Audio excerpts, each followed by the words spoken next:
I keep telling myself every week, this is the week, man. This is where it's gonna go all out. And no, once again, next week, guys. I'm gonna say it one more time, next week, man. I can't wait till next week. And we actually do get a little bit of action here with the whole Yukio and Todo thing, and that's interesting. I'm glad to see how strong freaking Todo is. He's just toying with Yukio, and Yukio's strong. We all know that Yukio's kind of a badass in his own way, right? So, but Toto's just like literally cleaning his glasses, walking, just dodging his bulls like they're nothing, and he's like immortal. He has the power of the Phoenix now, so it's interesting. Like, how do you kill him? I would assume blue flames, the only thing that can kill red flames, maybe, because now we have Bond with the red flames and Rin with the blue flames. So now I'm just thinking of like all the action, seasons this series could have. If it has another season, the action in that series is going to be awesome. If it has another season after that, like every freaking season, every arc would be so badass with Bond and Rin, just blue and red flames, bro. Like, that shit would be hype.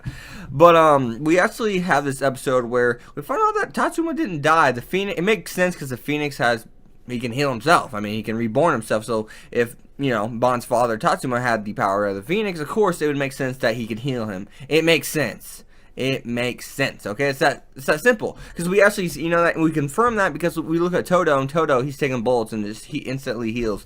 He said it hurts, but it's like, oh, didn't even bother me. I just got shot in the freaking face 2 times, and he doesn't care.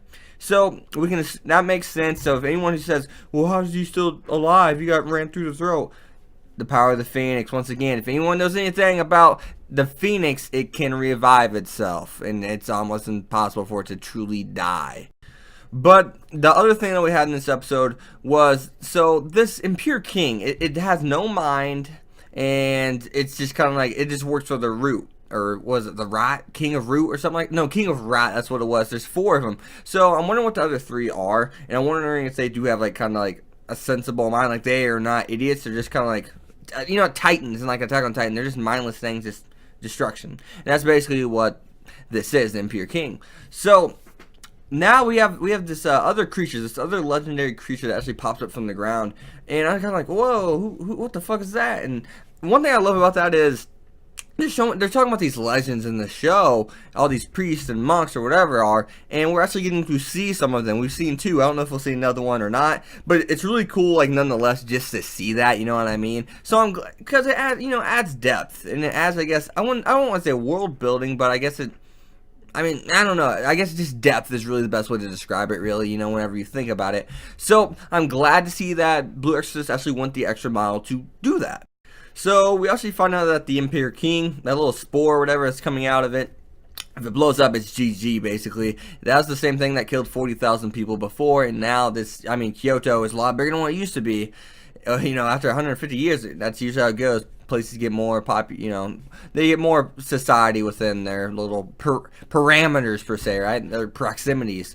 So this time it killed who knows how many, probably 6 figures, who knows? I don't know how many people live there, but they have to it's basically like, kind of like a suicide mission. They say you have to kill it from the inside, but I'm interested to see kind of how they do this.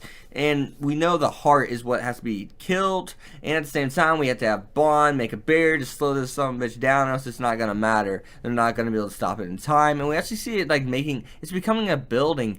So it really reminds me of the Arkan Fairy Tale. What is it? The guild for the nine demons of Tartaros or whatever. Their whole guild is like a beast or whatever the hell it is. You guys know what I'm talking about. You guys who've seen Fairy Tale, but that's really what it reminds me of if you think about it, because it's really a demon, and that's the same thing in Fairy Tale. That thing was a demon.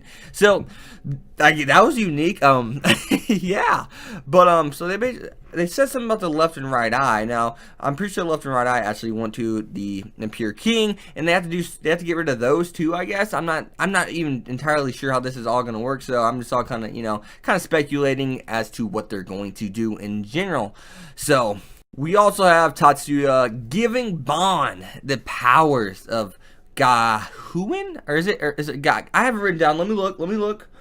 Gao-Ha-In. That's what it is. Gao-Ha-In. And once again, like I said, it's going to be badass seeing him and Rin together with the blue and red flames. They're going to be strong as shit now. And it really has a character that can complement Rin. It gives you a second string character. You have your starter in Rin, but then it gives you that second string character that can actually hold his own now. Because let's be honest, the rest of the cast was they're not strong at all. I mean, we don't want to make this just the Rin show, right? We have Yukio, but Yukio's higher up, so a lot of times whenever it comes to actually doing missions, he's not with them. He's with a different group, a different core of people, and well, that people ain't the main cast, so I mean, hello, we don't want this to be just the Rin show, so I'm glad to see we have another character that's actually getting pretty strong here.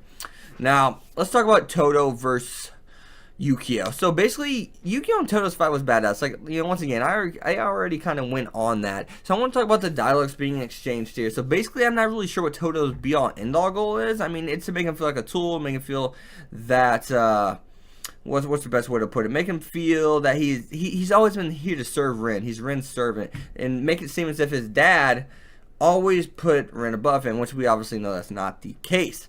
Now, I want to know what his real be all end all goal is here, because it's kind of like, I wouldn't assume Rin would change. I mean, excuse me, I wouldn't assume that Yukio would change. If Yukio changes because of this, it's just kind of like, really? You just changed because some dude said you were a tool? Like, really? You're abiding by this guy's words and just taking them to heart and just.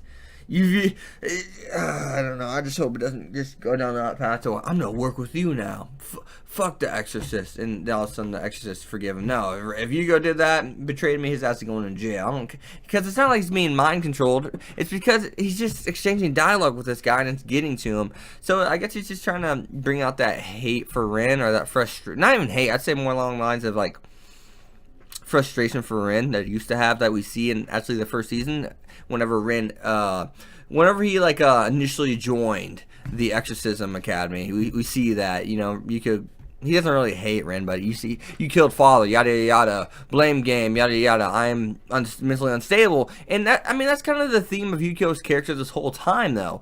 Yukio is mentally unstable. One, he's a shitty exorcist mentally.